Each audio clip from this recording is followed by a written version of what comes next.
The box nearly slipped from my hands as I stood on her porch, staring at a door I had promised myself I would never knock on again.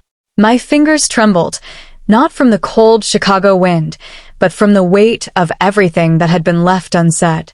It had been 8 months since we last saw each other, 8 months since everything fell apart, and yet there I was, holding pieces of her life like they still belonged to me. If you believe in second chances, in kindness, and in the idea that some stories aren't truly over, take a moment right now to like, comment, share, and subscribe. Because what happened behind this door changed me in ways I never expected. Her name was Hannah Collins. And once upon a time, she was everything to me. I wasn't supposed to be there that day. I had told myself I would just mail her things. That would have been easier, quieter, safer. But something about packing up her belongings in my apartment felt wrong. Every item I touched carried a memory. Her worn-out denim jacket that still smelled faintly like vanilla, the sketchbook she never let anyone see, the chipped mug she insisted was her lucky coffee cup. They weren't just objects. They were fragments of a life we had built together and then shattered. So I drove 3 hours straight from Milwaukee to her small neighborhood on the outskirts of Chicago. The entire way, I kept rehearsing what I would say if she opened the door. I told myself I'd keep it simple. Just drop the box, say, take care, and leave. No emotions. No reopening wounds. But life rarely follows the script we prepare. The house looked exactly the same. Pale blue siding, a small porch with a single chair, and the wind chimes she loved still hanging by the corner. For a moment, it felt like time had frozen, like if I knocked, she would open the door smiling, asking why I was late for dinner. But time hadn't frozen. It had moved on without us. I stepped onto the porch, my heart pounding so loud I could barely hear the wind. The box felt heavier with every step. I hesitated before knocking, my hand hovering midair as doubt crept in. What if she didn't want to see me? What if she had already moved on? What if I was the only one still stuck in the past? Before I could talk myself out of it, I knocked. The sound echoed louder than it should have, like it carried every regret I had been avoiding for months. I waited, holding my breath, counting the seconds like they mattered. And then the door opened. Hannah stood there. For a moment, the world went silent. I couldn't hear the wind anymore, couldn't feel the cold. All I could see was her. She looked different, but not in the way I expected. Her hair was shorter, just brushing her shoulders now. Her face was a little thinner, her eyes a little tired. But there was something else, something deeper. A quiet strength I didn't remember seeing before. And yet, despite all the changes, she was still her. My chest tightened as memories flooded back. Late-night conversations, road trips with no destination, the way she used to laugh at the smallest things. It all came rushing in at once, overwhelming and sharp. I realized then that no amount of time could erase what we had.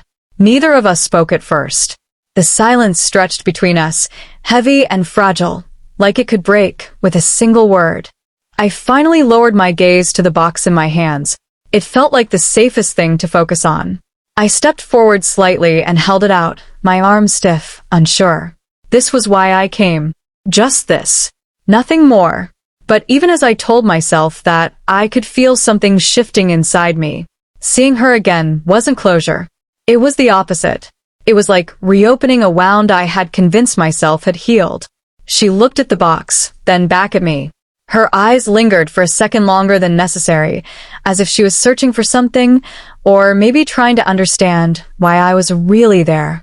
I had asked myself that question the entire drive, and I still didn't have an answer. Because the truth was, I didn't just come to drop off her things. I came because I couldn't let go. The breakup hadn't been dramatic. No shouting, no slam doors. Just two people slowly drifting apart under the weight of things they never talked about. My work had consumed me. Her dreams felt like they were slipping away. We both thought we had more time to fix things. We didn't. By the time we realized how far we had drifted, it felt too late. So we let go not because we stopped loving each other, but because we didn't know how to hold on. And now, standing there on her porch, I could feel every unspoken word pressing against my chest, begging to be released. She stepped aside slightly, the gesture small but significant. It wasn't an invitation I expected. I hesitated for only a moment before stepping inside. The house felt familiar, but different, like a place caught between what it used to be and what it was trying to become. Some of the furniture had changed. The walls were a lighter shade, but traces of her were everywhere, in the little details that no one else would notice. I set the box down on the table, my movements careful, deliberate. I didn't trust my hands not to shake. We stood there again, the silence returning, but this time it felt softer. I glanced at her, really looked at her, and for the first time, I saw the same thing in her eyes that I felt in my own heart. Not anger, not resentment, just unfinished. Life had moved on, but something between us hadn't. And in that quiet moment, I realized something that scared me more than anything else. I had been waiting for this without even knowing it. The next few minutes passed in a blur of emotions I can barely describe. There was a heaviness in the air, but also something fragile like hope, carefully trying to find its way back. I noticed small things, the way her hands fidgeted slightly, the way she avoided looking at me for too long, the way her shoulders seemed tense, like she was holding something back.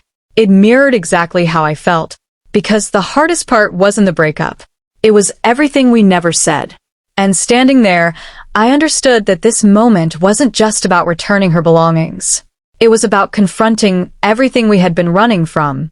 If this story is touching your heart even a little, if you've ever had someone you couldn't quite let go of, take a second to comment below and share your experience. Sometimes, the stories we carry deserve to be heard.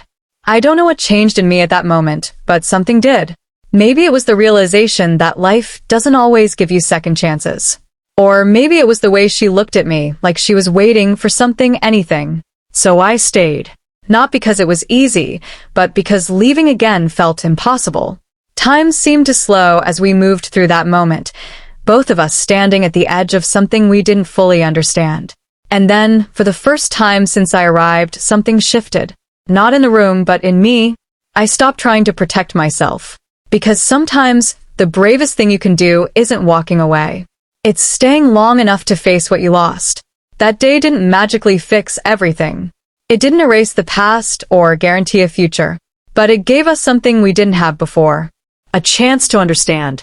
A chance to forgive. A chance to begin again, not as the people we used to be, but as the people we had become. And sometimes that's enough. If this story moved you, if it made you think of someone you lost or someone you still hold on to, don't scroll away without showing a little love. Like, share, and subscribe, and let this story reach someone who might need it today. Because you never know, sometimes, all it takes is one knock on a door to change everything.